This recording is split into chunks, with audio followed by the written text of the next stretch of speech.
say the game is getting old. Monday morning and your coffee's cold. Life is not what you want it to be. So we're going to be turning this on, and then we're going to here. Here we go. In 3, 2, 1.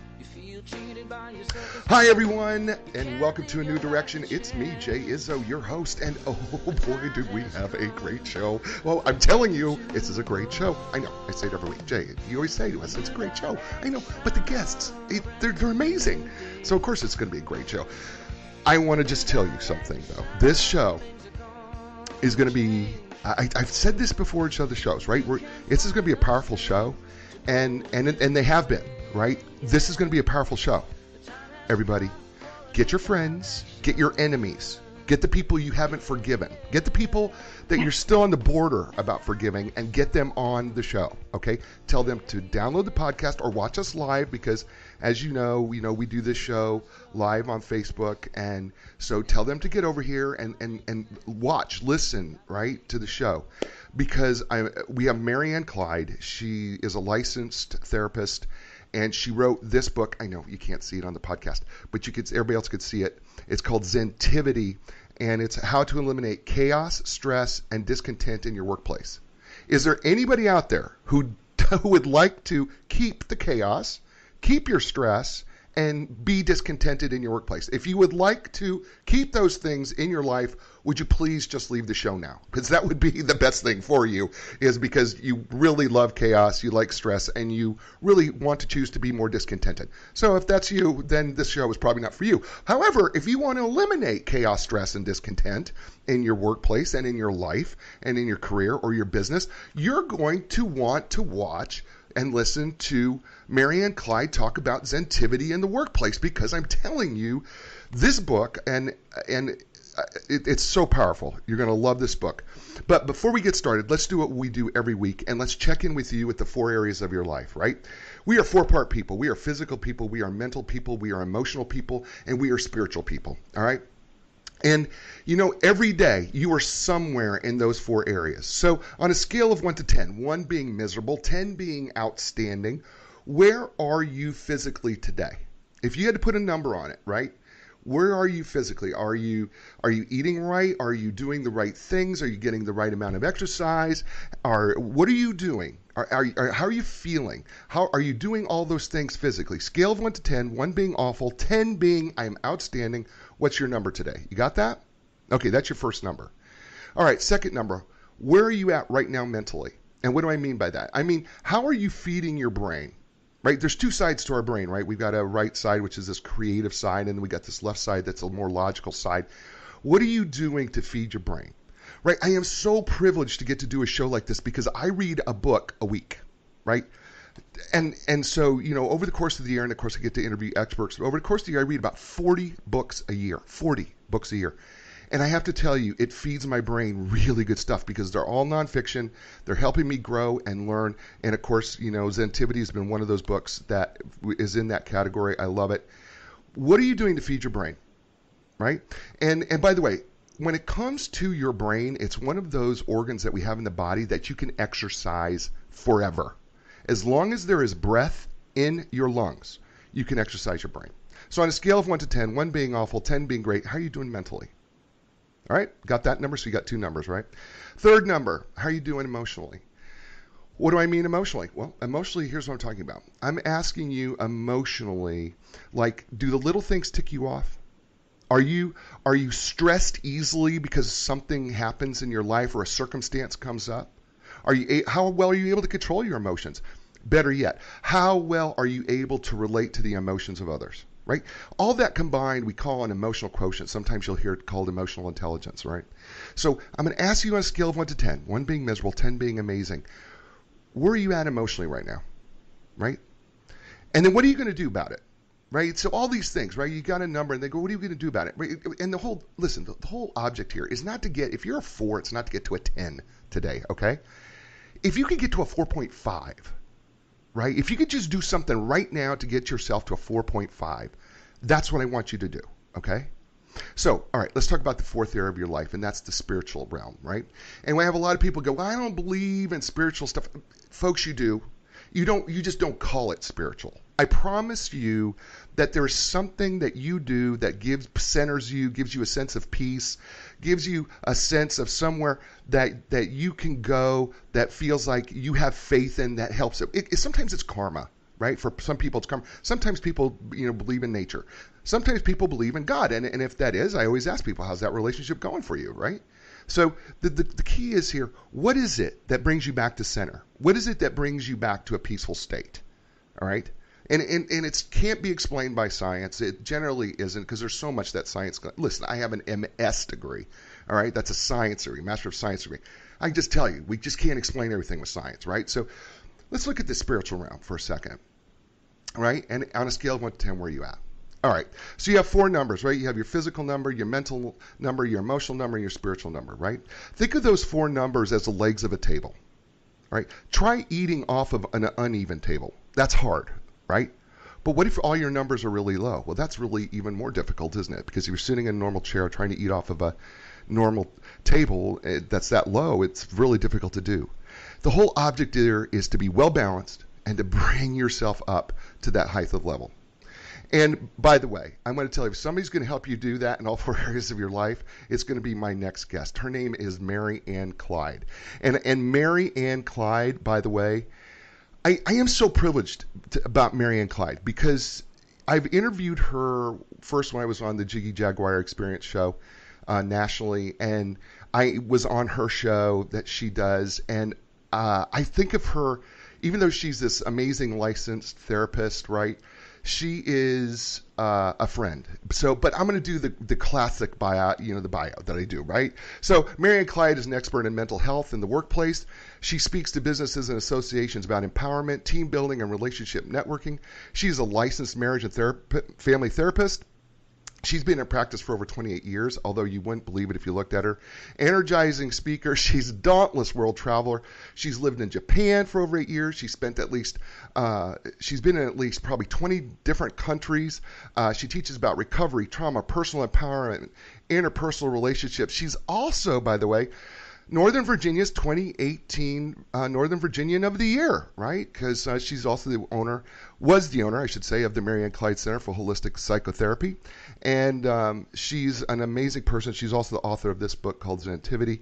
And she is brought to you today by, of course, our sponsor, which is Enline Business Brokers and Advisors. Look, if you're going to sell your business, you need an expert to do that for you. So why not go with the people that even the experts know, and that is Inline Business Brokers and Advisors. I know Jeff Snell. I know their people. They're amazing people. If you got to sell your business and you want it done with complete confidentiality, you need to call Inline Business Brokers and Advisors. That's Inline, ENLIGN.com.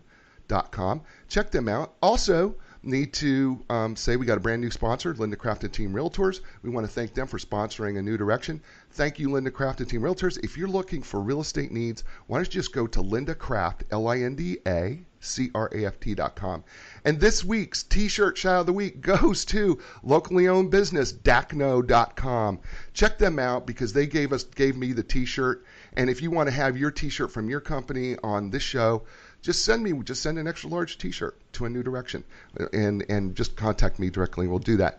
So now, without further ado, ladies and gentlemen, and by the way, thank you all for joining us live, John, Ken, Buddy, Jeff, JR, and Joey. I want to thank you all for joining us right now. Please welcome to the show, Marianne Clyde. Marianne, welcome to the show. Jay, what a delight to be with you again. Thank you for having me. I'm excited to be here. I am excited too. I told you off the air before we started, the first time I interviewed you, I did not read the whole book. I kind of perused it. And I couldn't even tell. Well, I'm glad that you couldn't, but I didn't. And so this time, though, I read the book from cover to cover because I promise all my authors that I interview on this show that I will read the book cover to cover and then I give them an Amazon review. And wow. It's my guarantee to every author that gets to do the show. And when I first read this book, Zentivity, I thought to myself, well, I know it's going to be good, and because there's certain elements of it I knew that were going to be great. And then I went and said, I didn't realize it was going to be this good. And I didn't realize just how powerful this book was. As a matter of fact, it was so powerful, I thought maybe the book was just for me, and it really wasn't for everybody else. Because when we're talking about eliminating chaos, stress, and discontent in the workplace, right, and you have a name like Zentivity, there's a part of you that goes, and then I went, oh boy, it's so much more than that. So let's talk about Zentivity. Let's define that right out of the gate. How do you define Zentivity? Okay, well, Zentivity is just kind of an environment that you reach in your personal life or your business life, in your office. That's just everything runs like a well-oiled machine. That the chaos does not take over. It's there. It's always going to be there, but it doesn't take over what's happening in your world. You can't control chaos all the time, but you can control your response to it. And that's kind of the state of Zentivity, is acknowledging it's there and not being sucked dry by it. Mm-hmm.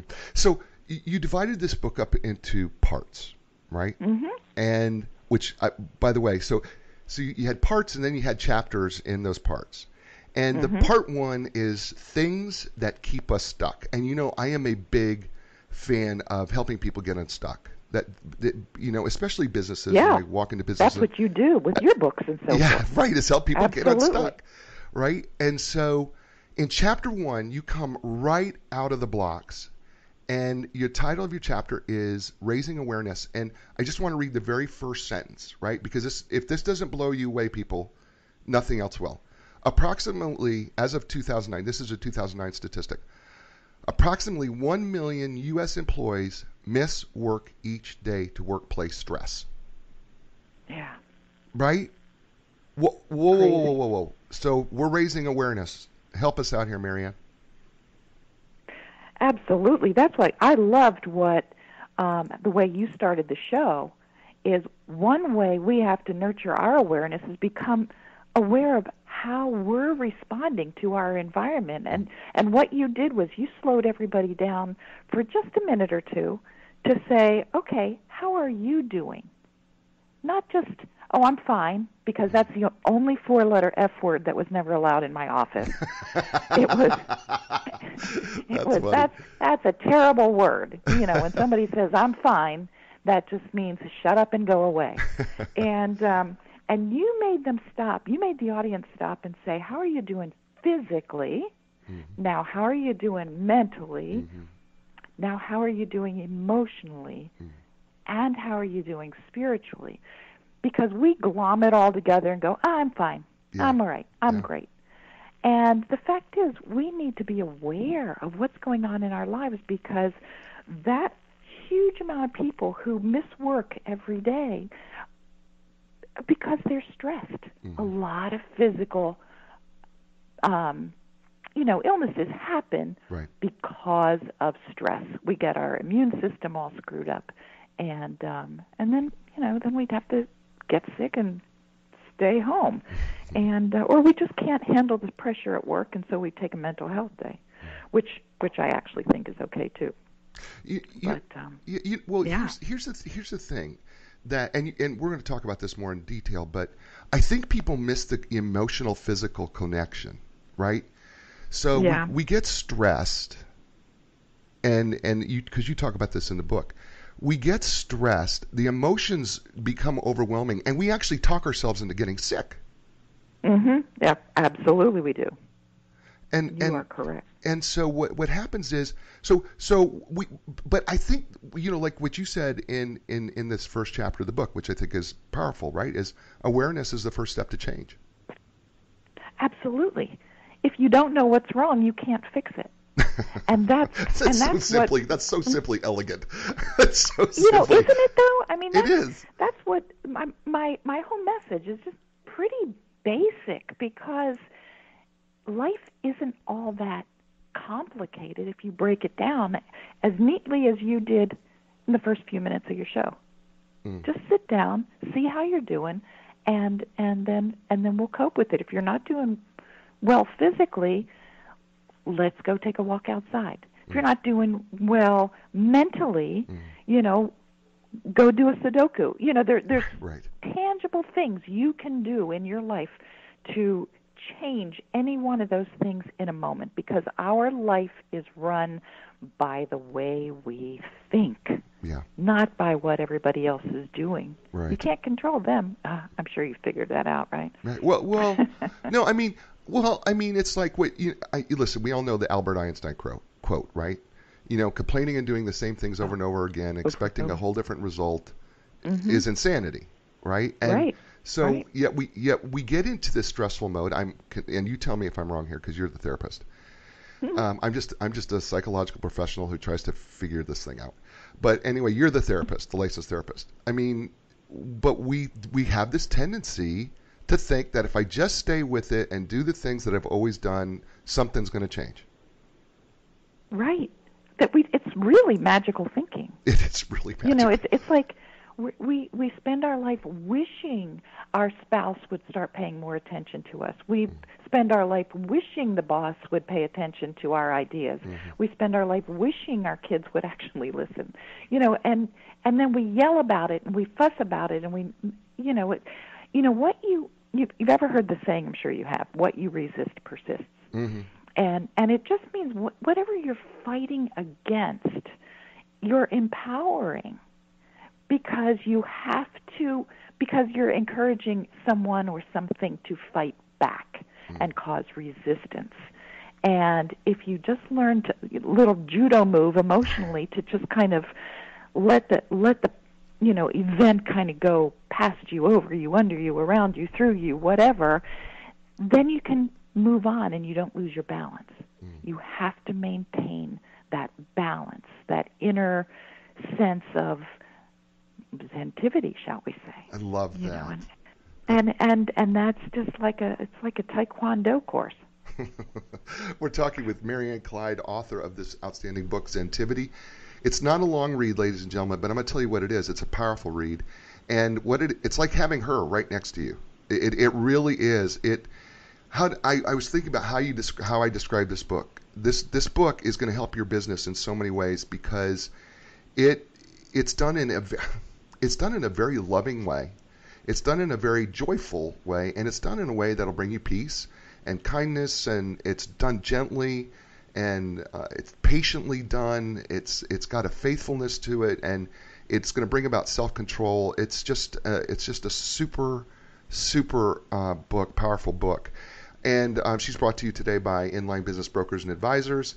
If you want to sell your business or you're looking to buy a business, why not call the people who know what they're really doing, and that's the folks at Inline.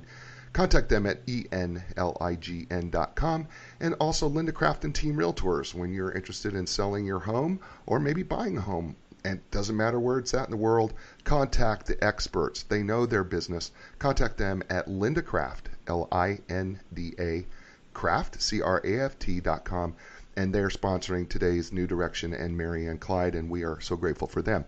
One of the things that you say in this chapter, and this is the connection between stress and work, as you said, when people are experiencing stressors in their personal lives, it is very difficult to stay focused on the task at hand. And when they aren't focused, things fall through the cracks, deadlines are missed, and sick leave gets out of hand. Right. Expand that. It's just when you can't pay attention to what you're supposed to be doing if I sort of get a picture of like Pigpen from the old Charlie Brown Peanuts, commercial, the old comic strip, because it's like you've got all this stuff going around in your head.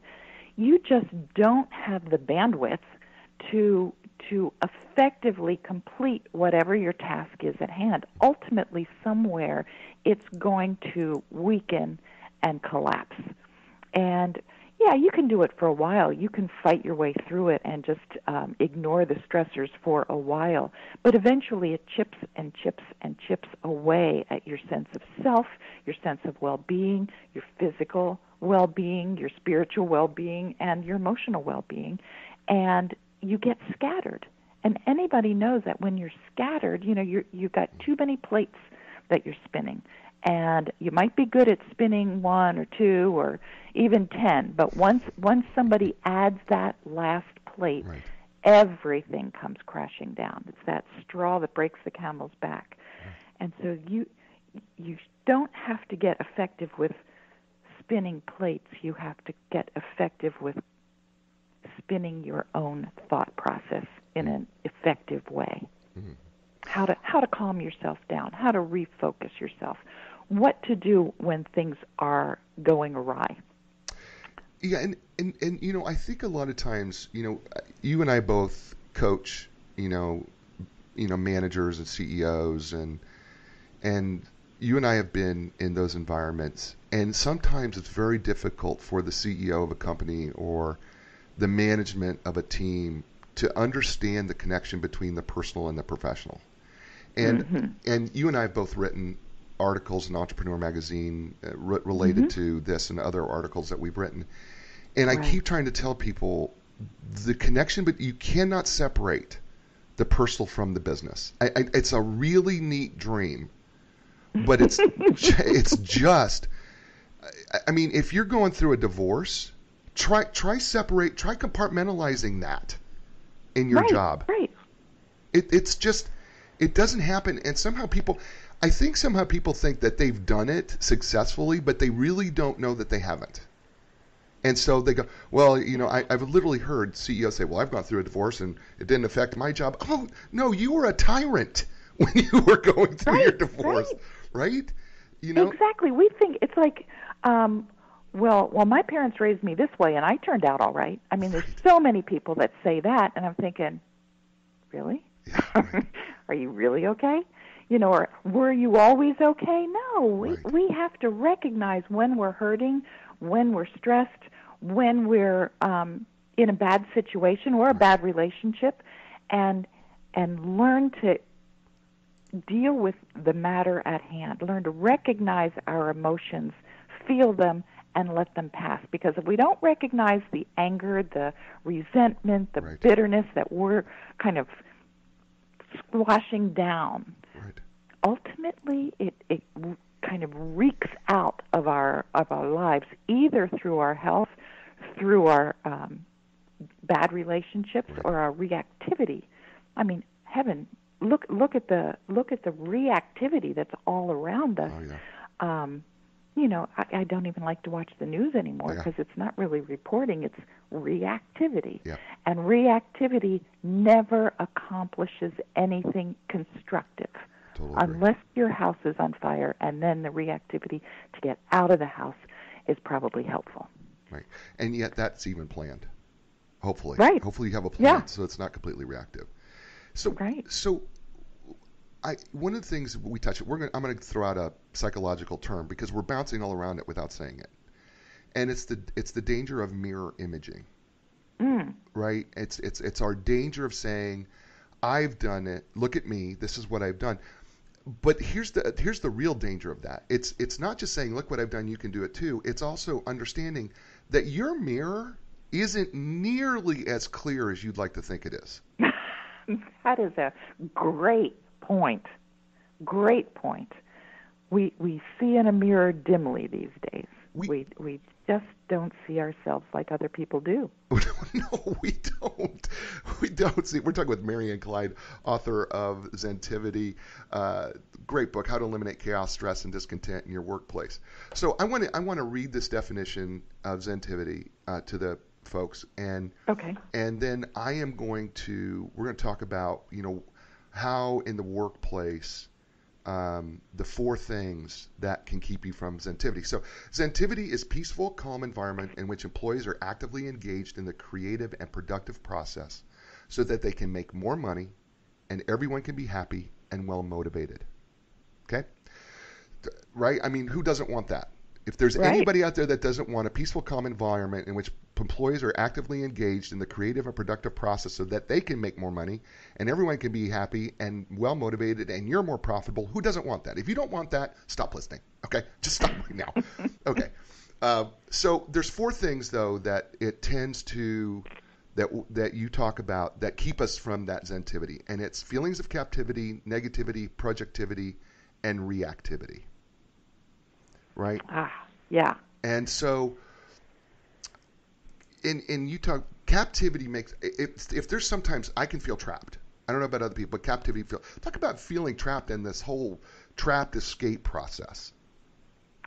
And there's so many times when people don't really realize they feel trapped. Right. They feel trapped in a job, trapped in a marriage, trapped in, not being able to get opportunities. One of my very greatest examples is Viktor Frankl, who was a prisoner of in one of the concentration camps. He was a psychiatrist, and his whole philosophy, he survived, and one of the reasons he survived, one of the main reasons, is because you can be captive physically and not be captive mentally. And that's when you know that you have control over your thoughts, over your attitude. That sounds like a cliche, but it's actually very, very true. And my favorite quote of Viktor Frankl is, "Between stimulus and response, there is a space.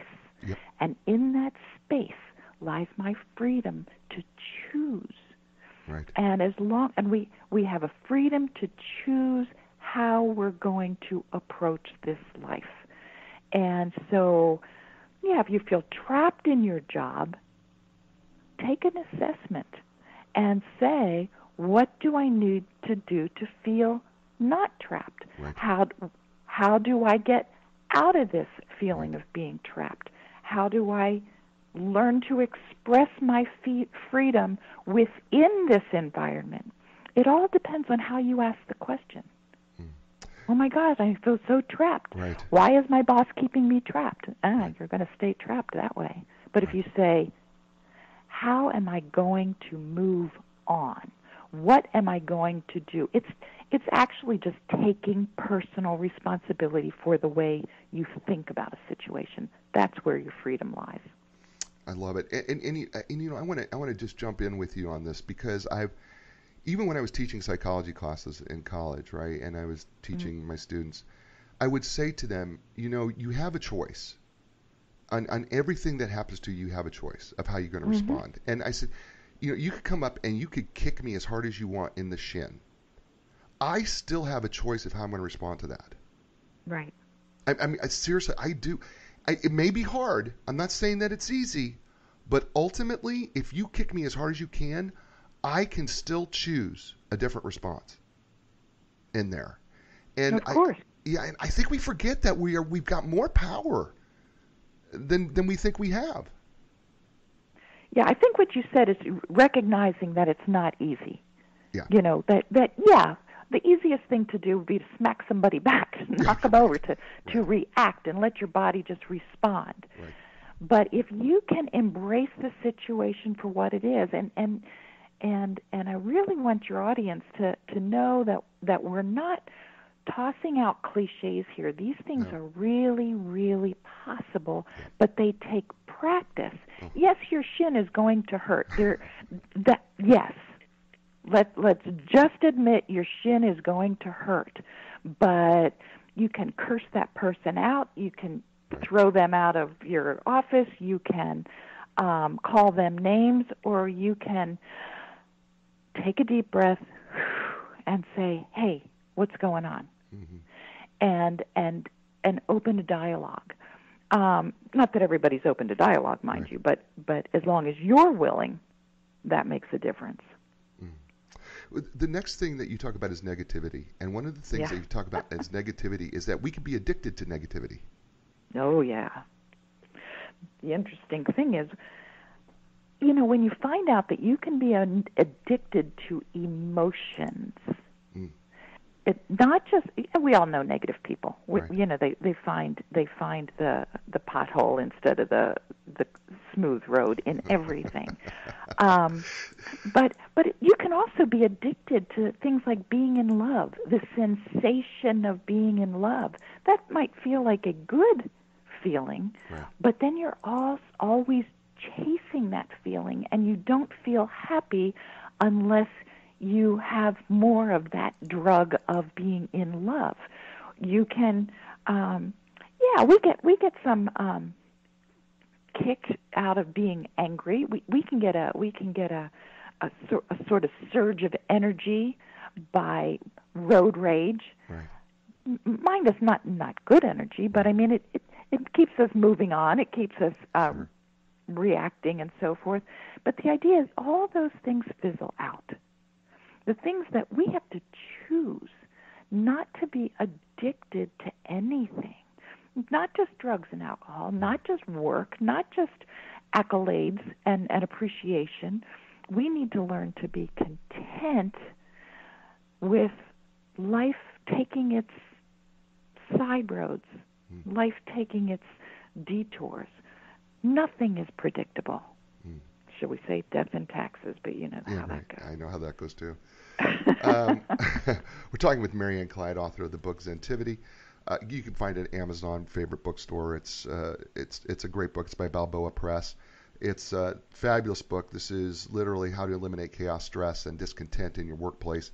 And we're kind of walking our way slowly through the book because there's just this book is packed. I'm actually going to skip the last two areas because we're going to go to the chapter 2 and then we're going to move on because I got to tell you there's these 10 things I got to get to in this book that are so powerful and that we're connecting up. But you can do that. By the way, she's brought to you today by Inline Business Brokers and Advisors. They have literally helped thousands of people in the purchase and sale of their business. When you are looking to sell your business and you want to do it with complete and total confidentiality, don't call anyone else. Call my friends at Inline Business Brokers and Advisors. You can find more information at enlign.com.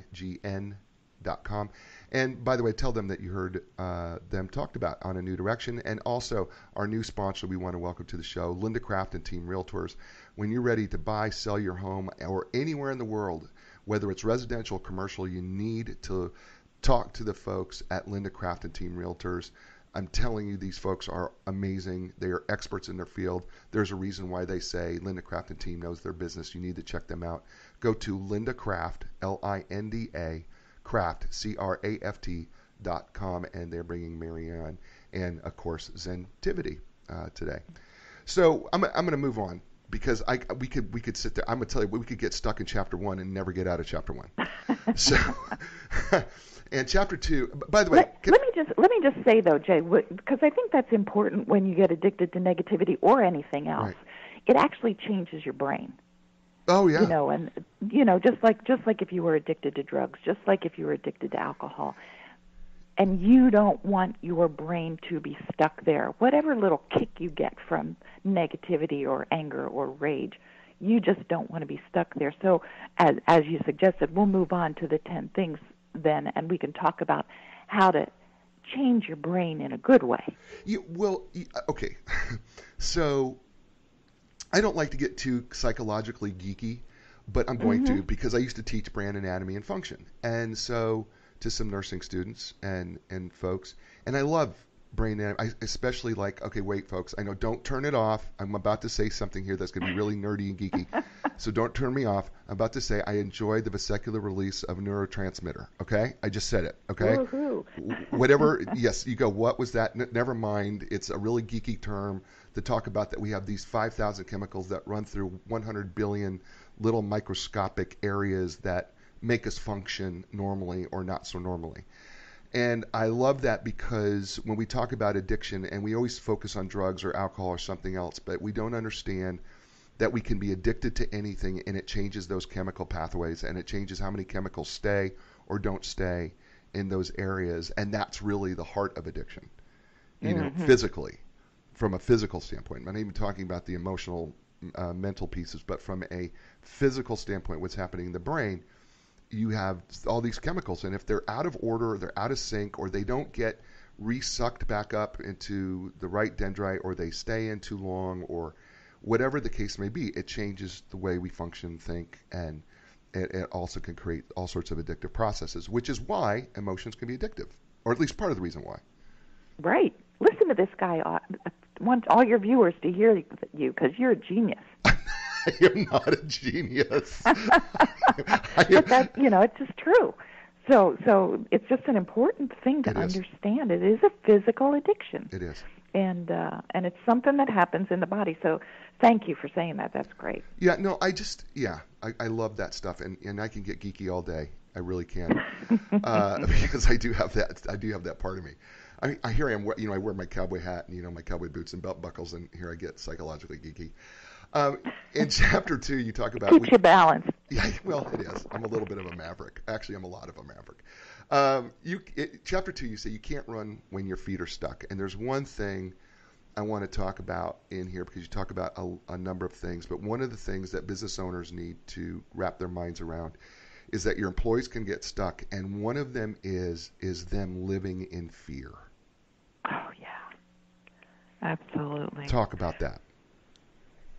Really, if you break it down, my thought is you're either living in love, which is the greatest power there is, and that's not all touchy-feely. That's a positive power that we have within us, or you're living in fear. And people might think that fear is a good thing, like I'm afraid of my boss. Well, that's a good thing, because if you're not, you're going to get fired. We teach our kids to be afraid of the traffic so they don't run out in the traffic. No, you teach your kids to be wise about traffic. You teach your kids about what traffic can do, what a car can do if you run out in front of it, and why you don't want to do that, and make good choices. You don't have to live in fear. Fear is not a good thing. Fear is a debilitating thing, and it causes reactivity.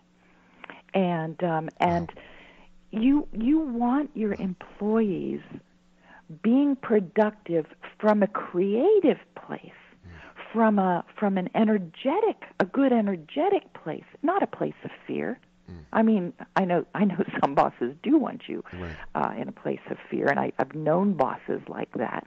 And but if you allow your people to be free, who they really are, tapped into that source of love and joy and peace that really lives within each of us, that is much more powerful, much more productive, and much more contagious than fear is. Well, fear is very contagious as well, but it's more contagious in a constructive way. Right. One of the things we talk about contagiousness, right? And we talk about fear can be contagious. Negativity can be so contagious. Yeah, absolutely. Right? I mean, once it gets into the workplace, wow. Because I consult businesses, and I've watched this happen, where one negative person can absolutely just destroy the morale.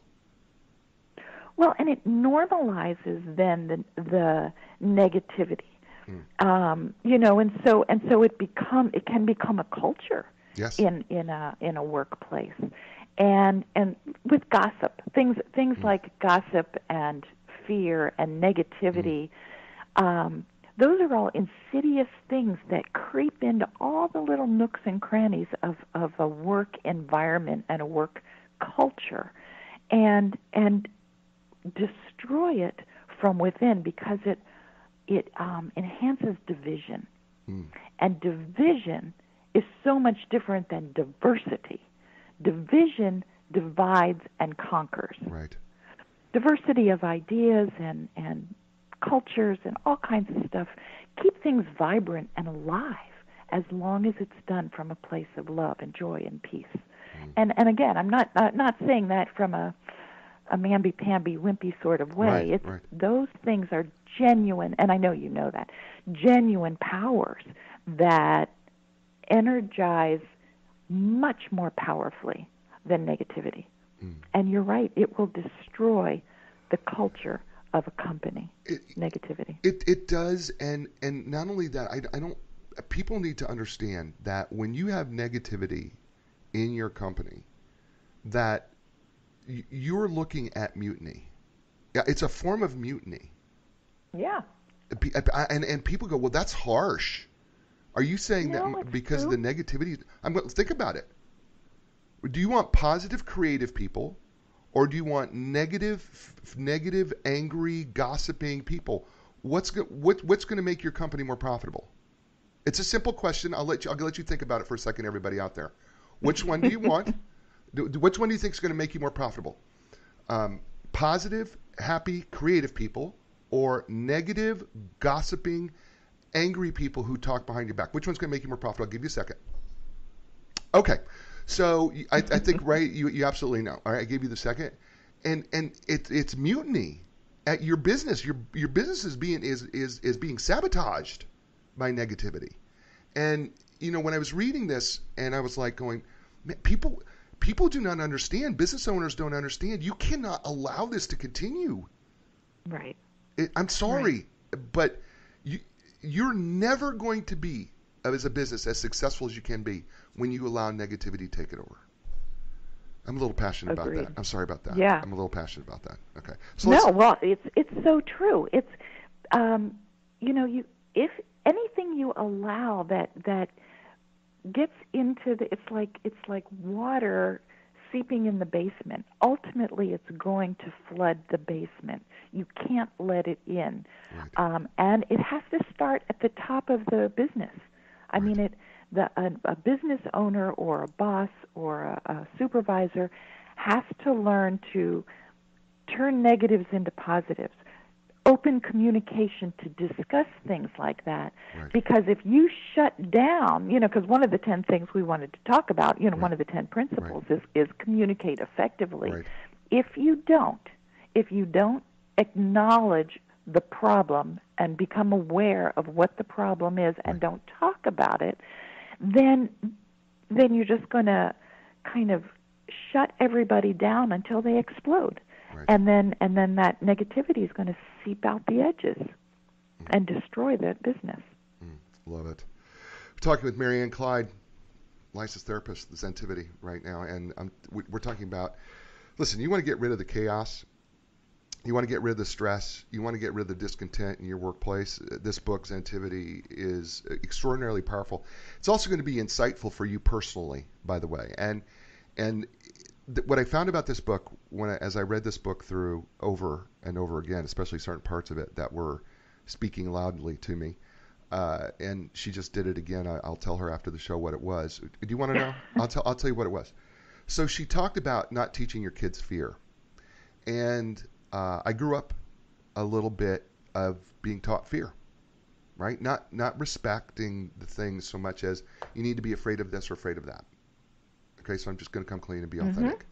And it's filtered into my life as an adult. Just going to be honest, being authentically honest.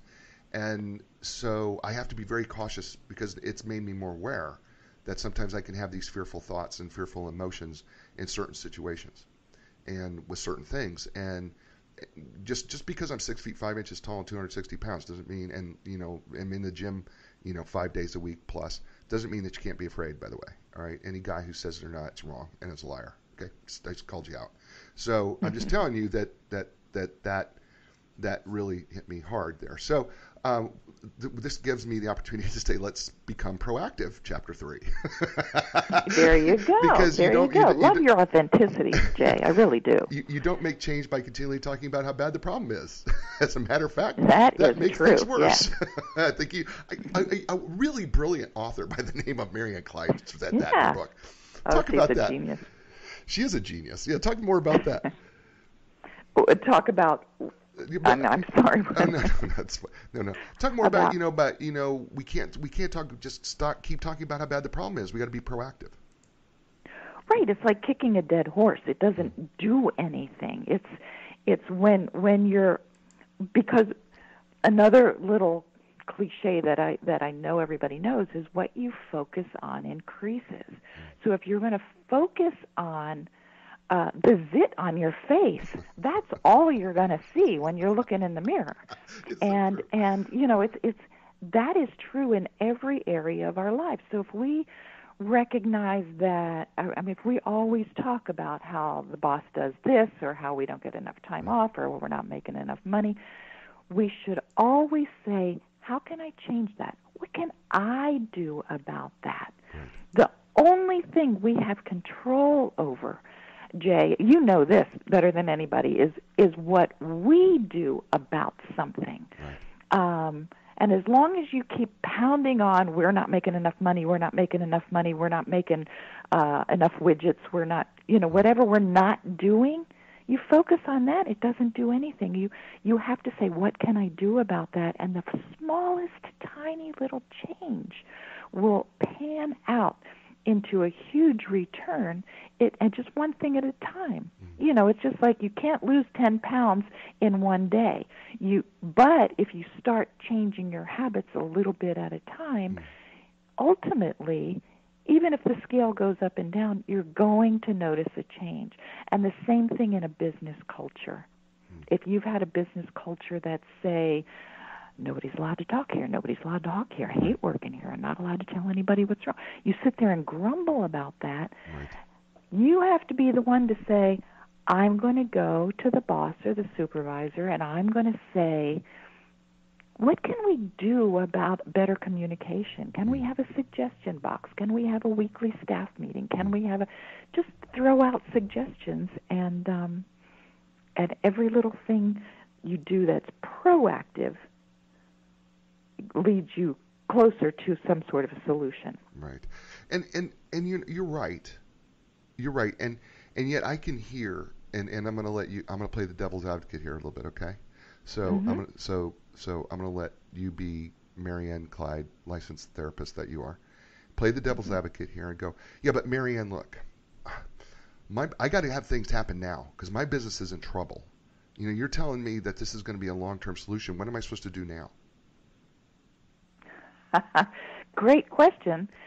But any problem didn't happen overnight. Just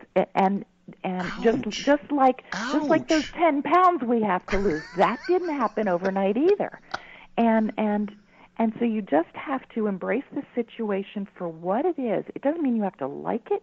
It doesn't mean you have to agree with it. It doesn't mean that you have to come up with a solution immediately.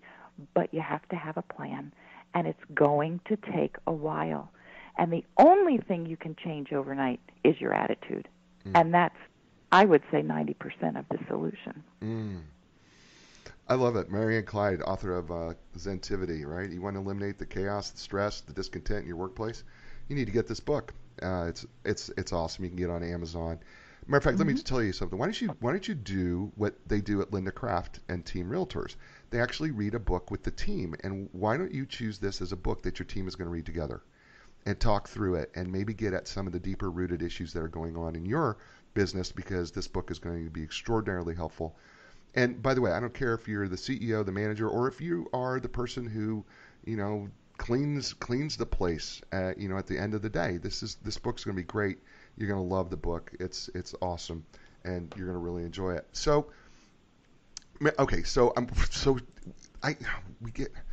I get so frustrated. You know what makes me frustrated is that we're talking here, right? We haven't even got to the meat of the book. We haven't gotten to those 10 essential principles. No, the 10 essential principles, right? We haven't even got there yet. And I'm like, we're never going to make it through. There is no way we're going to make it through all the 10 essential principles of really connecting, you know, principles to keep you centered and focused, which is chapter 4, which is, by the way, only chapter 4, because there's 10 chapters in this book, folks, okay?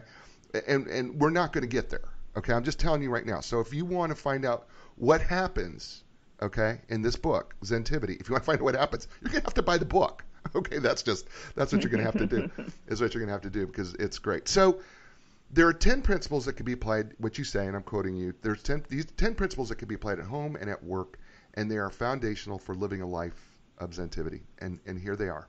And I'm just going to say them, and then we'll talk through as many as we can talk through. Okay. Connect to your creator, know your true identity, nurture awareness, breathe, respect, practice gratitude, limit judgments, detach, communicate clearly, forgive quickly. Which one would you like to start with? I'm gonna let you. I'm gonna let you. Okay. I'm gonna let you have carte blanche here, because these are your 10. What would you like to start with? Well, the 3 foundational principles about connecting to your creator, and know your true identity, and then nurturing awareness. Those are the things we already spent some time talking about You can't make any change unless you're aware. Right. But the connecting with your Creator is taking, and you had said when you were checking people's spirituality number right. for the day, it doesn't have to be a certain religion, a certain type of meditation, right. but some reflective time, and I like to call it a meditation time right. or a contemplative time, every single day. And if you can do it twice a day, that's great. Simply focusing on your connection to the Creator of the universe, however you view that, whether it's nature, whether it's God. But there is a stillness and a quietness that we must connect to, because the world is noisy. The world is loud. Chaos is crazy. And we have to be still and know that that's not who we are. Yeah. When we connect and dig our roots deep, deep, deep into that connection with all creation and our Creator, then we can know our true identity, because in my view, that Creator, that God, if you will, is love and joy and peace and patience and kindness and goodness and creativity and wisdom and all those things. And if I am one with that energy, I also am love and joy and peace and wisdom and creativity. That's my true nature. And that's where fear comes to pull us away. And the world, the chaos around us, pulls us away from who we really are, which is why it's important to take a few minutes every day to connect to the love, the joy, the peace, the power, the creativity that is the most productive part of us, the thing that makes the seasons change, the things that makes the leaves grow back on the trees this time of year. It's a power that's innate in us, and we must connect to that, because if I know I am whole, perfect, and complete, lacking nothing, the chaos can't change that. And I just need to learn to become aware, principle 3, of what's going on around me and who I am inside, and always choose who I am inside rather than the chaos. I can make a difference. I can change my thinking. I have to be aware, is my thinking, as you pointed out earlier, is it negative? Am I pointing out at the negative stuff? Am I hounding on what's wrong?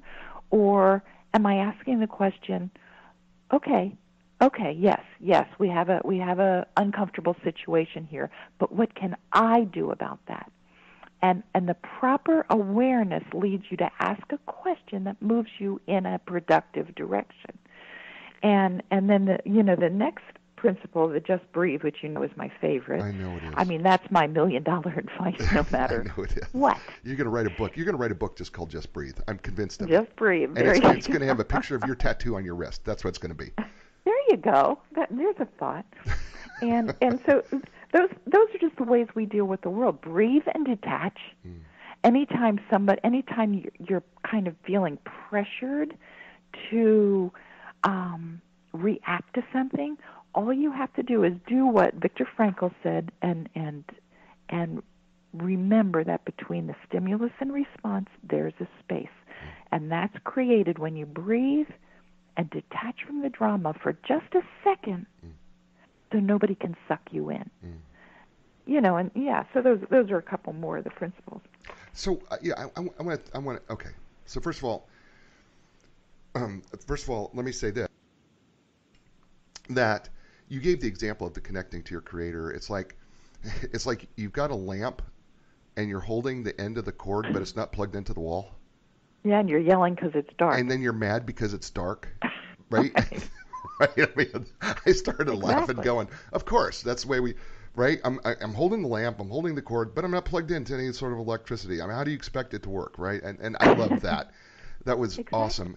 But then I do want to say that breathing and detaching were both powerful, because I found myself, when you were talking about the breathe part, we talk about how fast we move and that we got to get things done and we got to get the next thing done in our jobs. And there's always another thing. There's always one more thing. There's always another email. There's always another text message. There's always another deal that has to be brokered. There's always something, right? Yeah. And if we will just take a second, and I tried this, right? Because I was stressed out about some stuff, and I said, you know what? I just got to stop and breathe for a few minutes. Just focus on my breathing. Just breathe, right? And I said, okay, all right, just clear it out. Just don't worry about any stuff. Focus on the air coming through my nostrils, exhaling through my mouth. Just focus on that. And I was amazed at, you said, it's like breathing out all the crud. And it was amazing, just taking a few minutes. I wasn't even taking a long time. But it was so amazing how I was able to go, okay, I got this. Right? I got this. It's okay.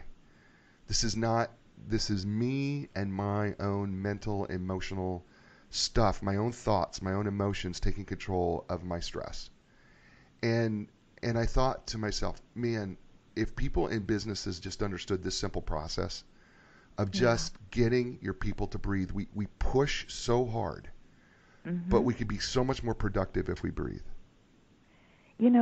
Being busy is not a badge of honor. Everybody seems to think that it is. But here's one more example of where your authenticity and vulnerability make it so clear that I think that we need to add this message, before this show ends, and it's that, yes, you admitted you get stressed out. So do I. You admitted you had some childhood beliefs that you deal with on it. Right? So do I. I don't want anybody to think that, okay, there's this pinnacle way you have to exist.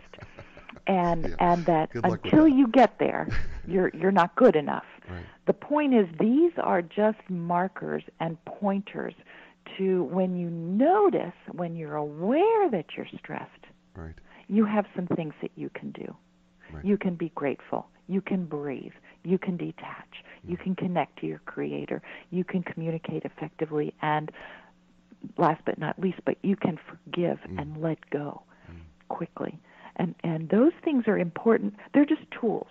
Those 10 essential principles are just tools. We're perfect deep at our core, but in our humanity, we got some flaws. No, that's so true. Can I ask you a question? Do you have a hard 3 o'clock stop or no? No, I can keep going. Can we go? Do you mind if we go a little over time? No, not at all. And folks who are listening, we're going to give you some bonus content. And for folks who are watching, you know what? I've got so many of you. I need to say thank you that are watching right now. Justin and Mark and James, hey, Joe, Lisa, Ed, Thora, Ann, Fred, Kevin, Thomas, Lloyd, Doug, and there's so many folks. There's so many who are tuning in right now to the show. I just want to say thank you for joining the show. We're gonna keep going here because I just feel like there's just information here that's just way too important that I don't want to move on past because there's a couple things I want to hit that I feel are important. And Marianne's going to be so gracious enough to give us a little overtime, and so I want to say thank you for doing that first of all, and. Great. Also, I need to, you know what, sponsors, this is your lucky day because you're going to get some extra, plug time. So so as we're doing this, we're going to go overtime here, but I want to thank Jeff Snell, who is the owner, COO of Inline Business Brokers and Advisors. They have been our corporate sponsor since day one, and they generously give us money to keep the show running. And by the way, we're always looking for more sponsors if you want to help sponsor the show because we're trying to help as many people as we can around the world. We had no idea. Jeff took a risk at Inline Business Brokers and Advisors, put some money on the table. He took a risk, and now we're in Africa. We're in Sweden. We are in all over the UK. We're in Germany, and people are downloading the show, and we are so grateful because we know we're helping a lot of people. India as well. And so I'm grateful for them. Listen, just tell them that you heard them. Send them an email or something just saying, hey, look, Nline. We heard you on A New Direction with Jay, and thank you so much for sponsoring the show. And just go to nline.com, ENLIGN.com, and contact them there. And then our new sponsor, Linda Craft and Team Realtors, we want to thank them for sponsoring the show. And they're a new sponsor, and we're always open up to sponsorships as well. And so just check them out because they can help you find the right real estate agent, a personable person, a real professional that can help you find your next home or sell your next home. Just go to lindacraft.com, LINDACRAFT.com, and they are bringing together Marianne Clyde and her book, Zentivity, How to Eliminate Chaos, Stress, and Discontent from the Workplace. And so the reason I wanted to keep going, and it's so thank you again, but there's I don't want to stop on respect and detach. Breathe and detach, because there's three other ones there. Well, actually, they're all. I could talk about any one of them for an hour, but there's practice gratitude, communicate clearly, and forgive quickly. Mm-hmm. And I really want to touch on why gratitude is so important in the workplace and how that translates. Yeah, that's a great question, because, we were talking about how being addicted to negativity and other negative emotions can change our brain. Just like meditation on a regular practice can change your brain, gratitude on a regular practice can change your brain. And this can be as simple as choosing to think the first thing you wake up, 3 things you wake up for that you're grateful for, 3 things before you go to bed at night. And that kind of primes the pump. But in the workplace even, telling people that you're grateful for them, showing your appreciation to employees and supervisors and bosses and coworkers, it engenders a positive environment in the office. And it's so important because, as you were saying, when you focus on what's wrong, you create this negative environment in the office. All you have to do is start looking for one thing you're grateful for about each person. Right. Leave little sticky notes. Hey, I loved the way you closed that deal today. Hey, I really appreciate your taking that call for me when I was busy. Hey, thanks. I just wanted to let you know that you did a good job on that presentation. I have a friend who writes a written thank you note for any time that she's at a presentation I do, or any time that she's notices something in the newspaper or something like that. She sends a written thank you note all the time, and then little stickers that say "Good job." She's known for that. I think we should be known for our gratitude and our appreciation, and that in itself will change the environment in an office setting. Yeah, I agree with you. I started a few years ago a gratitude journal where I would wake up and I initially did 5 things I was grateful for. I just listed them, right? Mm-hmm. And then I expanded it out when I woke up in the morning. It went to 7 things, but then I wrote out, I am grateful for. I just didn't list it. I literally wrote out, I am grateful for. And then then it expanded into why I was grateful for it. And what happened was I found everything starting to change in my life. I started to find that I not only was telling myself what I was grateful for, I was making it so real because I was telling myself why I was grateful for it.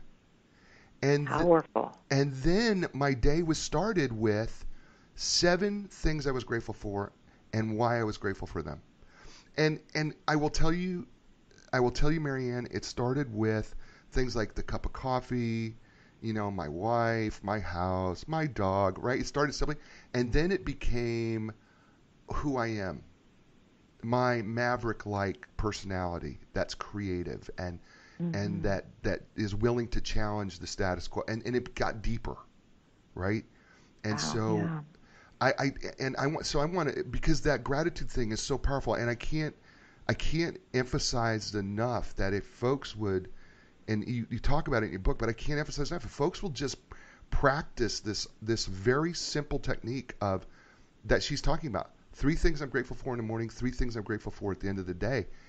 It will expand you. If you will make it a habit, right? Mm-hmm. And it will expand you and grow you in ways you have no idea. Okay, that was my free plug. So read the book. Okay, there it is. But that's great, because I do the same thing when I'm running. I can have one of 2 ways of looking at it, and it can be, I think I'm going to die. I think I'm going to die. I think I'm going to die. This is a stupid sport.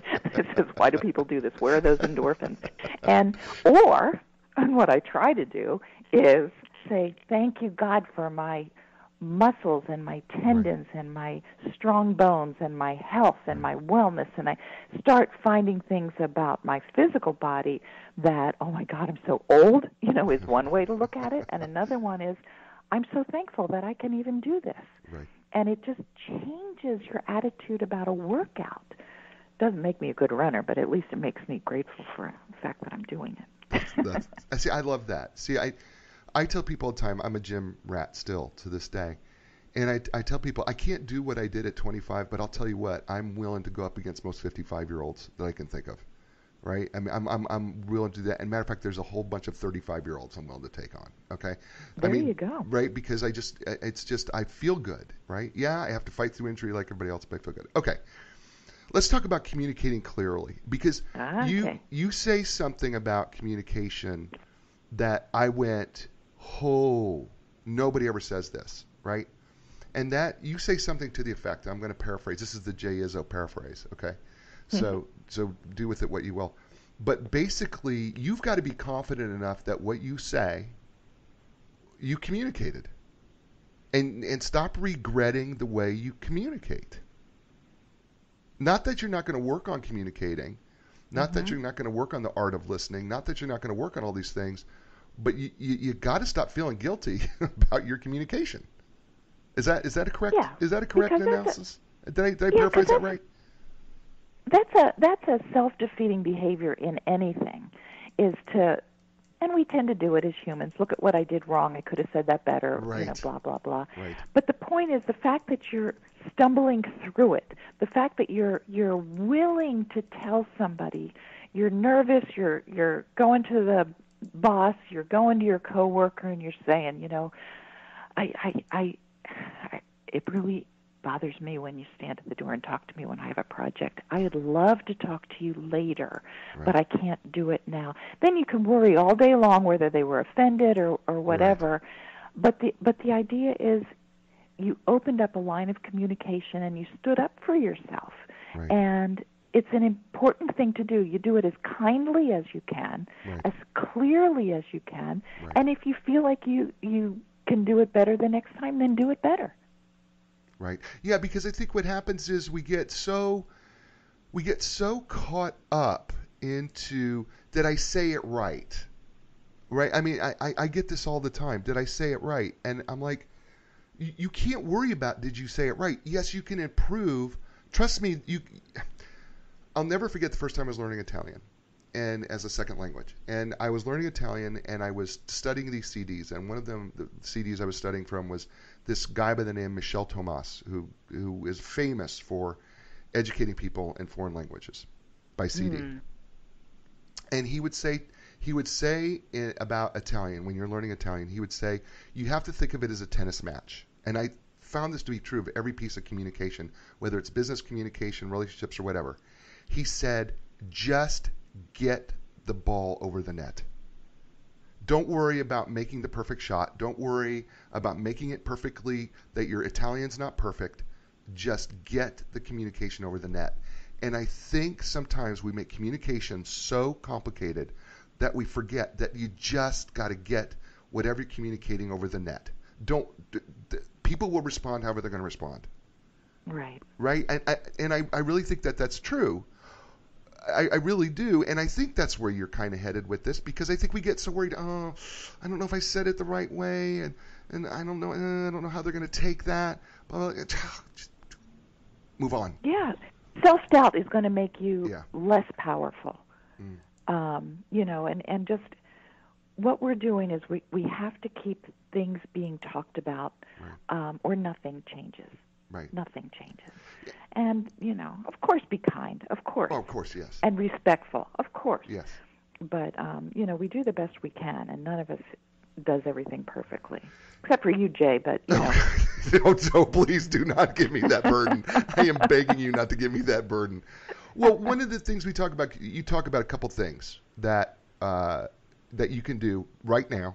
By the way, if you want to do some things right now to improve your communication, Marianne talks about a few things in this book, in this chapter. She said, look, improve your listening skills, improve your eye contact, all right? Take ownership of your own feelings, right? And then speak to be understood, right? And how do we do that, right? Well, Marianne uses the famous quote, right?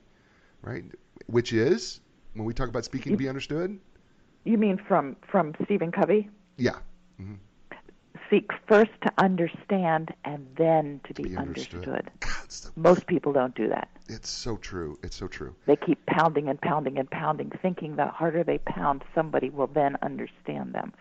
They don't realize that, no, they stopped listening long ago. That's so true. So I want to talk about this last piece here, and this is forgive quickly.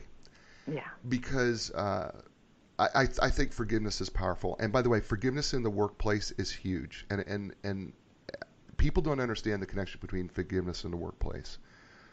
But it's a big deal because we get resentful because of what somebody else did, or somebody got the promotion you didn't get, or the boss overlooked you, or they chewed you out, or something happened in the workplace. Trust me, there's forgiveness issues all over the workplace. You're just not thinking of it that way. And I took a quote from your book today, and I posted it up last night, and I posted it up. I don't know where this quote came from. My wife is going to make me say, and I will say it because she did say it to me first. And I quoted unknown, but she said, you should have quoted me. And I said, yeah, I know, but you didn't originate it. She said, yeah, but I told you first. And I go, okay. So I'm giving her credit right now. And that quote is this: unforgiveness is like drinking poison and expecting the other person to die. Oh, yes, I saw that on Facebook. Right. Yeah. Well, that comes from you, right? The first sentence, right out of Forgive Quickly. And and I have to give credit to my wife for actually giving that to me first. Forgiveness is hard, but it's a must. Help us walk through it. And it's a decision. It's what it I believe. If we forgive, it's for our own benefit. It never says what you did to me is okay, please do it again. It doesn't say maybe you don't even have to, it doesn't mean you don't have to file a lawsuit. Maybe you do. But it lets go of the responsibility and the bitterness that poisons your system. It leaves the vengeance up to God, if you will, or karma. And it doesn't mean you have to continue a relationship with that person. You might have to change your relationship with that person in some way. It doesn't mean that you don't file the lawsuit because maybe there is something that has to be paid for. But the idea is you let go the stress and the burden of hatred and vengeance. And that is what forgiveness is. And yes, you might have to do it over and over and over, as the resentment kind of creeps back up again. I thought I forgave that person. Well, if you thought you did, then do it again. There's nothing that says you can't remind yourself, nope, I let that go. Nope, right. I let that go. Right. If you have to say that 100 times throughout your life or more, it's just a decision for you, not necessarily for them. And Marianne, you talk about this in the book when it comes to forgiveness. It affects our hormones. Holding on to unforgiveness affects us hormonally. And it changes, the anger and the stress of these things changes our blood sugar levels. It inhibits our immune systems. It could cause stomach or heart issues as well as other health problems. You said that in the book. And I try to explain to people that your unforgiveness is doing nothing to help you. And whether it's your personal life or your business life, If you walk into work hateful of your fellow employee or hateful of your boss, or you as a boss hate, right? It's never going, you're never going to be as successful as you possibly could be as long as that unforgiveness is there. Absolutely. Absolutely. And people, like you had mentioned earlier, people think that's not an issue for the workplace, but it really, really is. Because we're always irritated with the people, in the next cubicle, or things just happen. Right. And they say stupid things, and we say stupid things, and we don't finish our projects on time sometimes, and they don't finish their. We just have to allow people to be human. We still have the high expectations, of course, for productivity and so forth. And there are times when forgiveness means, hey, I know you didn't do that project again for the 5th time. Right. It may need to move on from their job, right. But the point is, you still don't hold that bitterness. Right. You take action, but don't hold the bitterness. Right. It's okay to fire somebody, but you don't fire them in hatred. You fire them because they're not being effective at their job. I want to read you your quote at the end of this chapter. You said, if you find yourself stuck, perhaps you stepped on a piece of unforgiveness. All you need to do is scrape it off and get on your way, Marianne Clyde. That's beautiful. By the way, that's absolutely beautiful. I love this. Marianne, first of all, I want to say thank you. And folks, by the way, we're only halfway through the book, and we didn't even do the first half justice. Okay, I just want to tell you that, everybody now. We have been on for over an hour and 15 minutes. It feels like it's been 15 seconds just to me. Marianne, it may feel like 3 hours. I don't know, but it just feels, it goes so quickly. It really does. I tell this to every guest that I have on the show. You have no idea how fast this goes, and they keep telling me, no, it did. It went really fast. And because we're talking about what you're passionate about, and I love that, and that's awesome. So before we go. And I'm going to, again, say thank you to Inline Business Brokers and Advisors for sponsoring the show. Just go to nline.com, enlign.com. Our new sponsor, Linda Craft and Team Realtors. Check them out at lindacraft.com, LINDACRAFT.com. Marianne, I ask every guest on the show, the show is called A New Direction, to help people find a new direction in their life, their career, their business, or all three. If you could leave the listener with a new direction, what would that be? Start right now, today, looking for every possibility where you accept responsibility for the way you're thinking and the way you're reacting, because your world is controlled by the way you think. I think personal responsibility is my biggest message.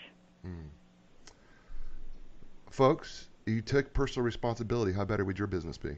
How better would you be in your place of business? Right? You have a choice. You really do. The book's called Zentivity. It's available on Amazon, your favorite bookstore. Get it. Please get it. It's also available Kindle version as well. Check it out. Zentivity is the name of the book. How to Eliminate Chaos, Stress, and Discontent in Your Workplace, brought to you by Balboa.